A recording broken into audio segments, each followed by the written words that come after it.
মান আহাব্বা সুন্নতি ফাকাদ আহাব্বানি ওয়া মান আহাব্বানি কানা মাই ফিল জান্নাহ।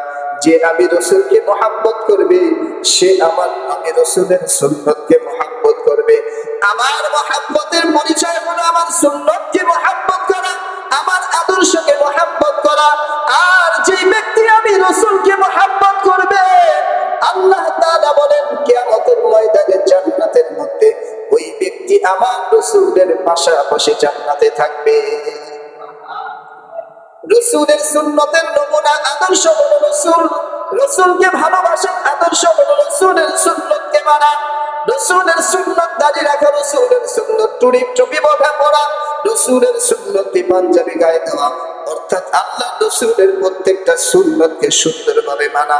যে ব্যক্তি রাসূলকে নিজের জীবনের মধ্যে ফিট করতে পারবে, আর যে বলবে যে আমি আখিরি নবীর উম্মত, তার মধ্যে থাকতে হবে সুন্নাত। কথা ঠিক কিনা? যদি সুন্নাত না থাকে তাহলে সে উম্মত হতে পারবে না।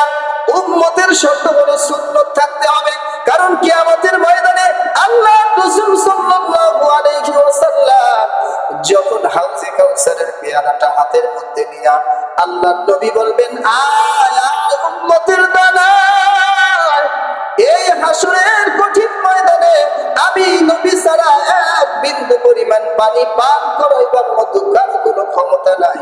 আবার উম্মতের দল আমি রাসূলের হাতের পানি পান করে তাদের পিপাসা নিবারণ কর।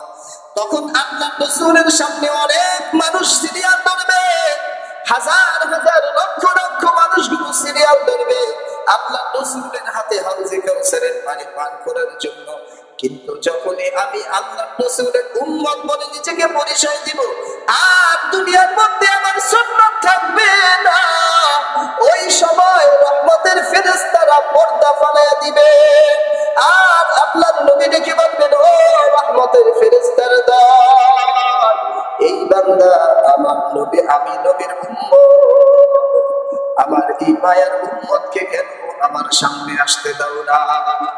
সেই দিন রহমতের ফেরেশতারা ডেকে বলবে, ও পয়গম্বর, আপনার উম্মত তো ওই ব্যক্তি যার মধ্যে থাকতো আপনার সুন্নাত, কিন্তু এই ব্যক্তি দুনিয়ার মধ্যে আপনার সুন্নতকে জবাই করছে, আপনাকে মহব্বত করে নাই, আপনার আদর্শ মানে নাই, আপনাকে ভালোবাসে নাই, শুধু 12ই রবিউল আউয়ালে আপনার জন্মদিন পালন করছে, কিন্তু সারা বছর আপনার সুন্নতের কোনো খবর নাই। এই জন্য আজকে হাসরের ময়দানে আল্লাহর পক্ষ থেকে তার সামনে পর্দা পড়ে গেছে। জন্মগত অবস্থাটাকে, আল্লাহ রাসূলের জন্মগত অবস্থাটাকে বলা হয় মিলাদুন নবী। কি বলা হয়? মিলাদুন নবী। আর রাসূলের 63 বছর হায়াতের জিন্দেগি, অর্থাৎ নবুয়তি পাওয়ার পরে 23 বছরের জিন্দেগিকে বলা হয় কি? সিরাতুন নবী। তো কোনো মানুষ যদি মিলাদুন নবীকে বিশ্বাস না করে তার ঈমানের পয়েন্ট করে যাবে। কোন মানুষ যদি ওয়াফাতুন নবীকে বিশ্বাস না করে তার ঈমানের দুর্বলতা প্রকাশ পাবে। কিন্তু যদি কোনো মানুষ আল্লাহ তাআলার রাসূলের সিরাতুন নবীকে অস্বীকার করে তাহলে তার ঈমানই থাকবে না।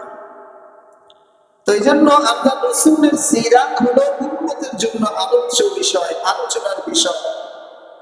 আল্লাহ তাআলা আমাদেরকে এমন একজন পয়গম্বর দুনিয়াতে দিয়েছেন, এমন একজন নবীর উম্মত বানাইছেন, যেই নবী হলেন বরকতের নবী।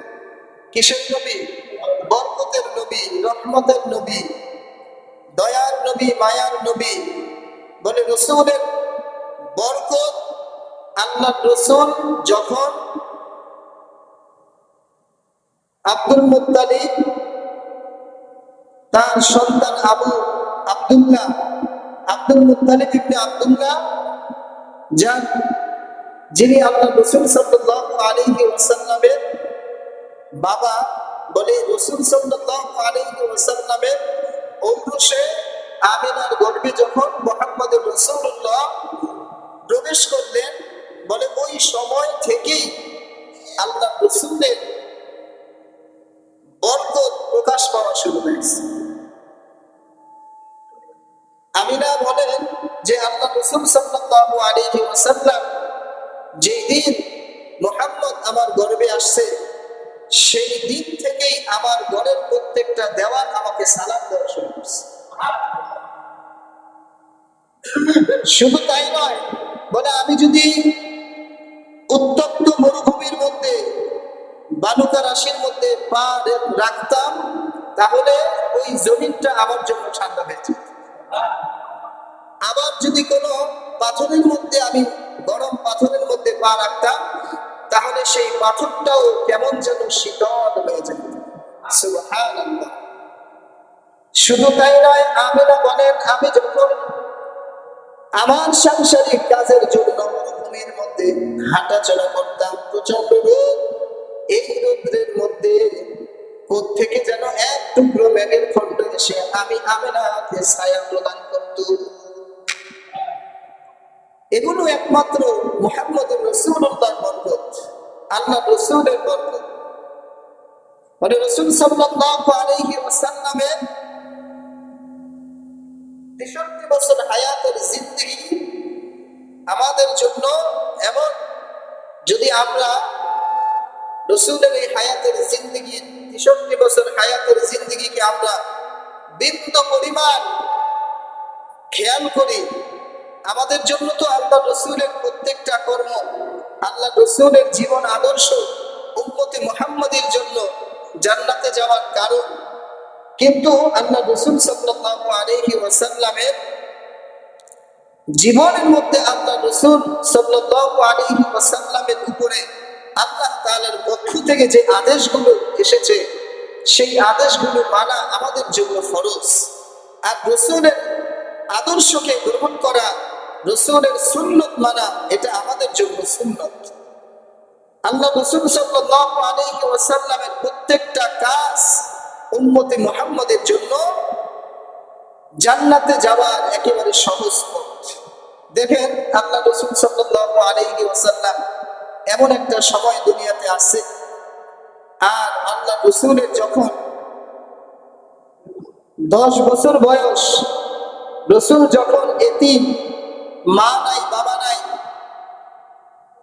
তখন আল্লাহ রাসূলের পরিচয় পাওয়ার পরে, আল্লাহ রাসূলের নবুয়তের দাওয়াত পাওয়ার পরে, রাসূলের চাচাতো ভাই সর্বপ্রথম সিদ্দিকে আকবর রাদিয়াল্লাহু তাআলা আনহু, আবু বকর সিদ্দিক, আল্লাহ রাসূলের দাওয়াত গ্রহণ করে তার বন্ধু হয়ে গেছে।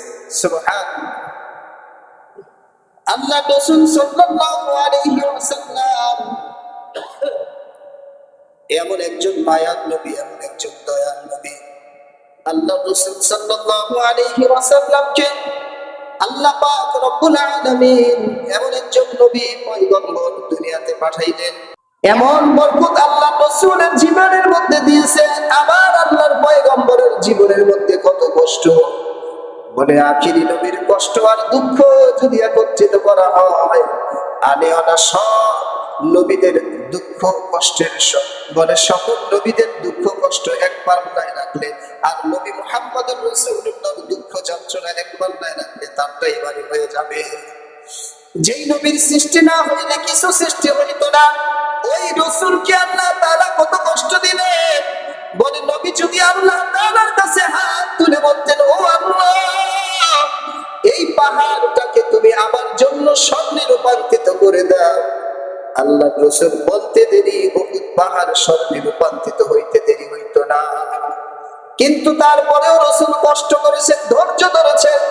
এটাই হলো রাসূলের আদর্শ। আল্লাহ রাসূল সাল্লাল্লাহু আলাইহি ওয়াসাল্লামের সাহাবায়ে কেরামদের মধ্যে এই আদর্শ পাওয়া যায়। এজন্য রাসূলের উম্মত হতে হলে মানতে হবে কি? কথা মানে কি মানতে হবে?